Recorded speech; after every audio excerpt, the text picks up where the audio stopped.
Weeks ago was the summer solstice, which in mythology is controlled by the goddesses. So I decided I was going to be goddess for a day. So this is entry in a goddess journal on the morning of the summer solstice. Sparkling rays of sunlight through clusters of leaves teased my eyes open as I lay curled in the pocket of a triad of branches high in an old oak tree. I watched for a moment as a flock of bright red finches circled and landed on limbs around me, to deliver a sweet serenade in nature's own surround sound.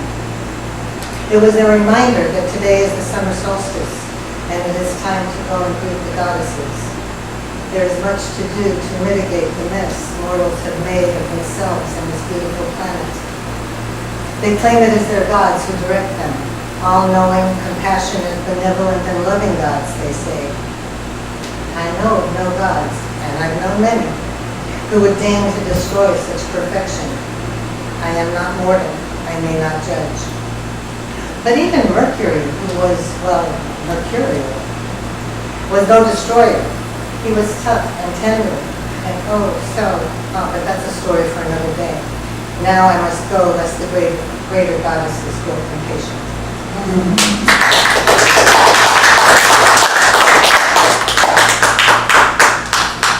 This was written when I had a broken heart. I was speaking in tongues, and it lasted about as long as it took to write this poem. Called Not Now. What dark and stormy clouds come stealthy on the unsuspecting dawn to invade this day, when seasons of yesterday were bright with joyful light and warmth, and like love did protect the innocent flowers, ere the cold winds and grating sands destroyed like seeds of doubt.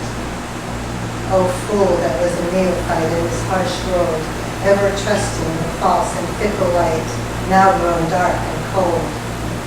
The heart beats oddly in this new climate. O search for one small shaft of light to part the clouds and force the sun to warm again, like love. Search for a gentle breeze to float upon in this altered world, till the rested heart may once again confide in light and open to its seductive sway in some elusive distant hour. But not now, not this day.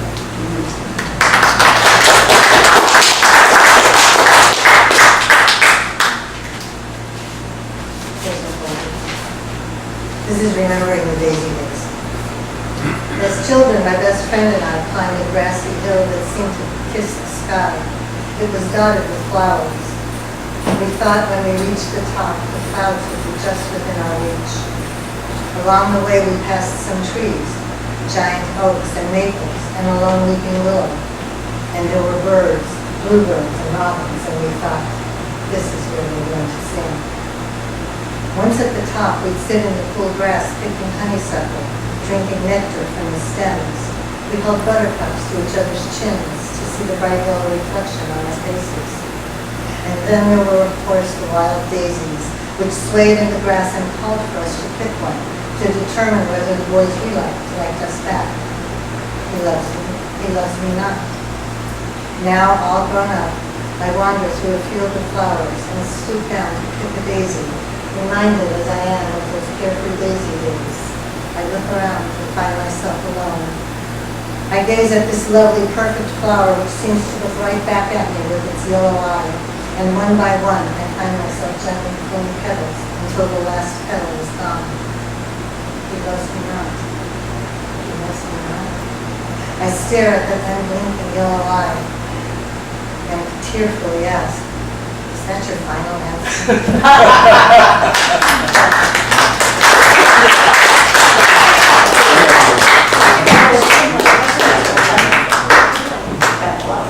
This is I am. Once I was a cloud afloat in space between there and here. I faded into nothingness. Once I was the earth, a blue speck in the universe, orbiting an uncaring sun. It lost its grip and let go. And once I was a snail on the ocean shore, enticed into a wave to ride the tides into infinite tomorrows. Today, and at the edge of the forest, drawn into its depths by whisper of breeze through boughs, a language of rippling grace. the clean green scent of the air, gleaming solitude of sunlight through treetops, splendiferous silence, speak kindly to my heart. I am free to simply be. We breathe life to each other, the trees and me, and for these moments, as never before, I am.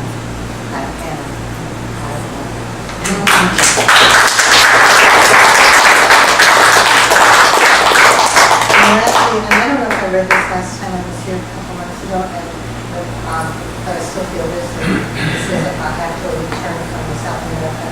This is called Tango, Argentina. Buenos Aires, home of the tango. On every street, a reminder. I watch dancers come together on cardboard dance floors in the street, in colorful extravaganzas on the stage, in the darkness of neighborhood milongas. So simple at first.